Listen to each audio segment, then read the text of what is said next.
Hello everyone, my name is Griff. I had to take a few days off because my computer actually had broken and I had to fully reset it. But I am back today with information on the newest event as well as some other updates and Chapter 19. So the last thing we're going to talk about here today is going to be Chapter 19.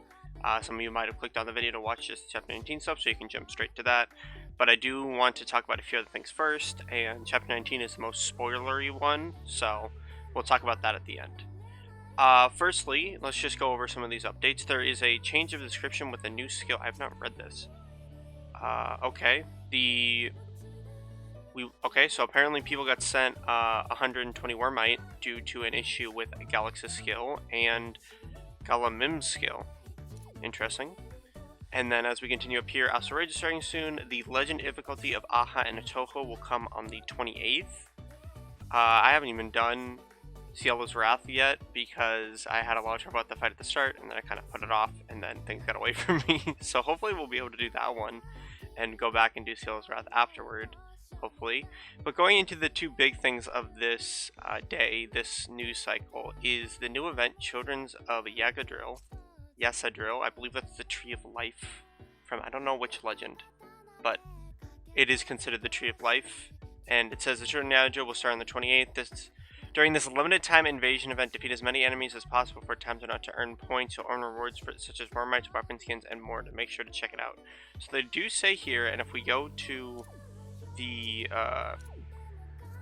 event teaser in game here, if I can find it, they do show here that it says you'll earn worm prints and a weapon skin. So I wonder what the weapon skin will be. I wonder if it will be tied to Cerise, and she seems to have a Mana Caster this time around. She also seems to have a beanie and a new outfit. There's a whole trailer on Twitter and YouTube that they put up. I don't want to put that in the video because it will get claimed, but it is interesting to see this. The event theme is unique by one.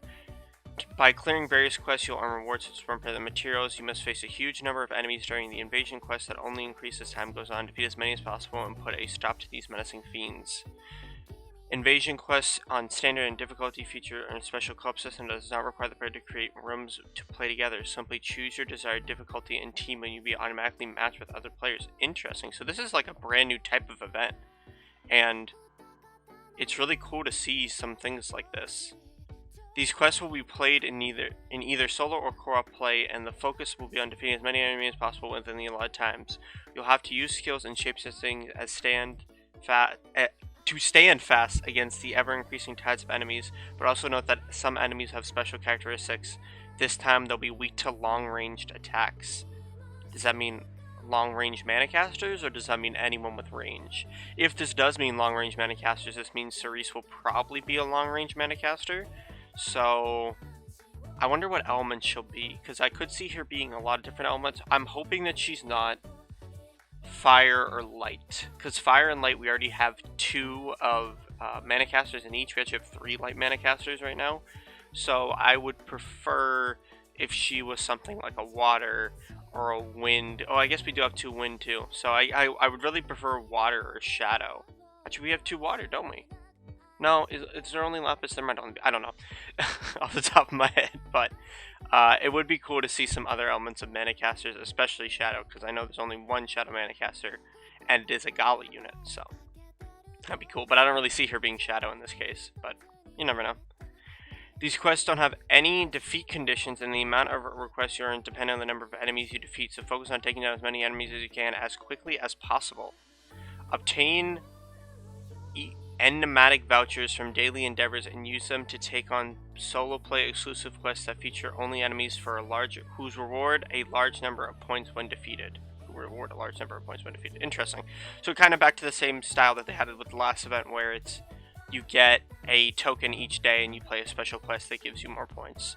Super interesting to see that they're adding a new event type into the game so late. I don't believe we've ever had anything like this. I guess the Onslaught event would be somewhat similar, and the Fae events would be similar, but this seems more like you play until time's up and there's a bunch of enemies instead of you're trying to clear out all the enemies then move on. So pretty cool to see a new event type this late into the game cycle. It really shows how far they're coming with this, and it will be super interesting to cover, especially with the 2 new units. Now I presumed that the end of month event this month would be related to the Apostles, because I presume that we'd get another fallen angel with the Sinister Dominion next month, and we need to be introduced to a new Apostle Angel in order for that to happen.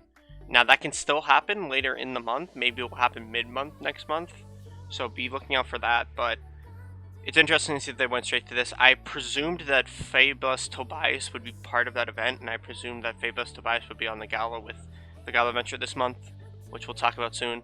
But it seems that I was wrong, so I'm wrong about that. But going into things I was somewhat right about, I'm going to now talk about Chapter 19, so if you're only interested in the other news, thank you so much for watching, be sure to like and subscribe, and I'll see you next time. Okay, so now that you're here, we're going to talk about Chapter 19. So, Chapter 19 was, the second half rather of Chapter 19, was very interesting. In the way that it started basically leaving off exactly, this is not the right chapter, this is the right chapter. It started off pretty much basically exactly where, was this the first chapter? I don't even remember. I'm losing my mind. I think this was the first chapter. Either way, it started off right after the point of where the second half ended, where we were kind of talking about Eden being an artificial creature born from a shard of the other. And they kind of go into more detail on that, and originally it originates from fairy magic, that the king had lost his son and he wanted a way to bring him back, and instead of bringing a dead body back to life, they would make a new body that would live the same life as the child that died. And essentially it goes into the fact that they needed a source of mana, because without the mana, the husk would have been soulless. And he says at one point, Finlorda says at one point that he did this before and it didn't work correctly. And it kind of snaps to Gatab's face and he's like dotting, so I'm kind of like, okay, maybe there's a connection there between Sheila and him and whatever. And then it kind of goes into the fact that the others start doubting this, start doubting the fact of it being the other, and they kind of bring up the fact that they actually, Finlorda actually brings up a passage from Mine that Mine wrote, talking about the other's invasion, but it's wrong. And it goes into more detail of the actual truth of what happened with Alberius, and how Alberius, fought the other, banished the other, and then the war continued with Aurelius, actually not Aurelius, sorry, Elysium, rather. Aurelius comes much later in the story, but with Elysium, and Elysium kind of turning on humanity at one point. So, when I originally read this, I originally thought that Eden would have been born not from a shard of the flesh of the other, but from a shard of the broken sword of Dragalia. Because at the end of the anniversary event from a month ago now, we saw a shard of the sword of Dragalia fall into the fairy kingdom and be brought to the fairy king.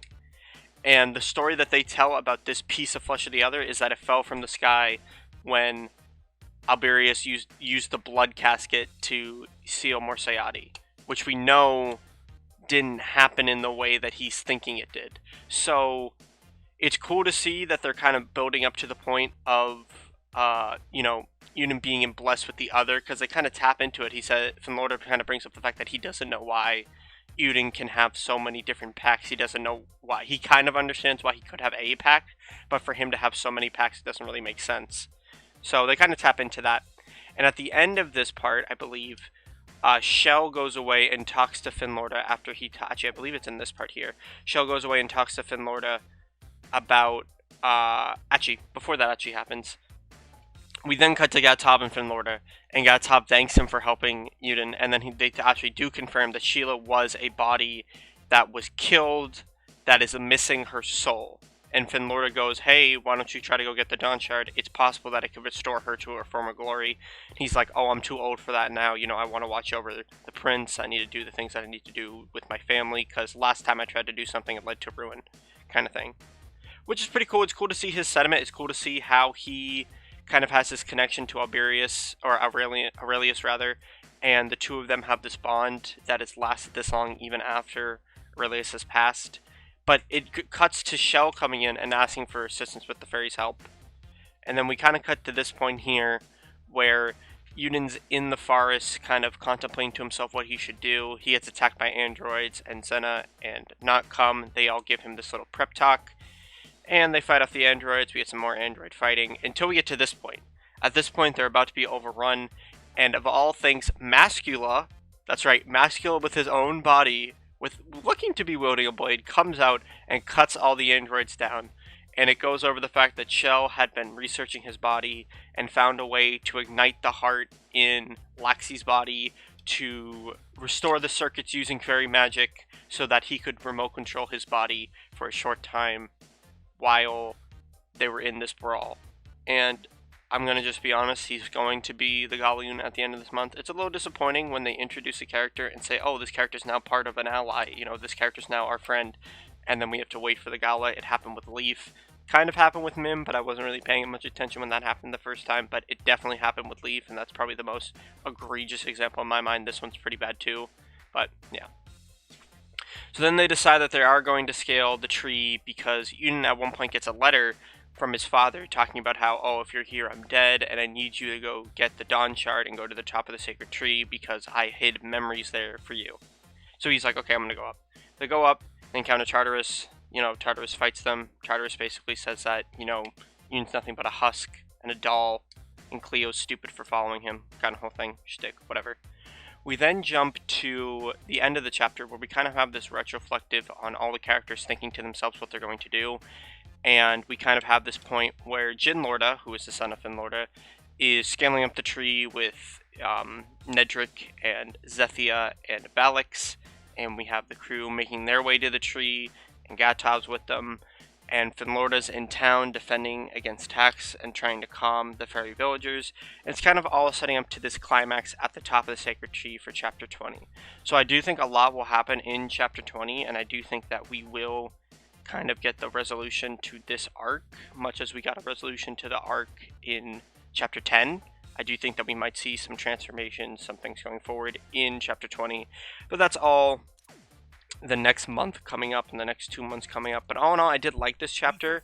I'm super excited that they are bringing Mascula in to be a unit. He will be, as I said, he will be the end of month Gala unit, probably with Cerise and Isaac related to this event. So look out for a preview for that coming up in probably the next 4 or 5 days. Actually, this event starts on the 28th, so it will be on the 27th. So reset of the 27th, we will get a preview of the Gala. So that would be pretty cool to see. I'm really awesome, and I'm really glad to see that they're taking the story in this really cool direction where they're kind of playing off of the other things. And additionally, in this, they talked about the 5th heir, Baron, controlling the other, and how was that possible. And the fairies call Ferris the progenitor, or progeniton, I believe that's what it was. It was something like that. And kind of Gatov didn't understand what that meant. So it looks like Ferris and Baron are going to make their way back into the story, which is really cool because I think Baron is a really awesome character. And I think that they kind of need to explain what is going on with Baron a bit more and why Ferris is doing the things that he is. But all in all, that is going to be it for this. The one last thing I want to touch on is that I did say about a month ago, I talked about the Dream Summon and how I purchased Damantium to Dream Summon, and I've actually decided that I am not going to Dream Summon this time around, because when I purchased this Dream Summon, I originally wanted to use it on Belina, and then the free summon came around where you could pick whoever you wanted, and Belina was in that pool, so I chose Belina there. So there are units that I want in this current Dream Summon, but there's no one that I want enough that I'm willing to say I should spend this resource on, and I'd rather wait until the other 6 months, just until we're at a point where, you know, I can be confident in Dream Summoning at that point. I may use it on a Platinum Summon, but I doubt it. I will most likely use it on the Dream Summon. But just so you know, just to keep myself accountable on channel, on video, this will be staying as it is for now. So yeah, that's going to be it for me for today. Thank you guys so much for watching. Make sure to like and subscribe, and I will see you guys next time.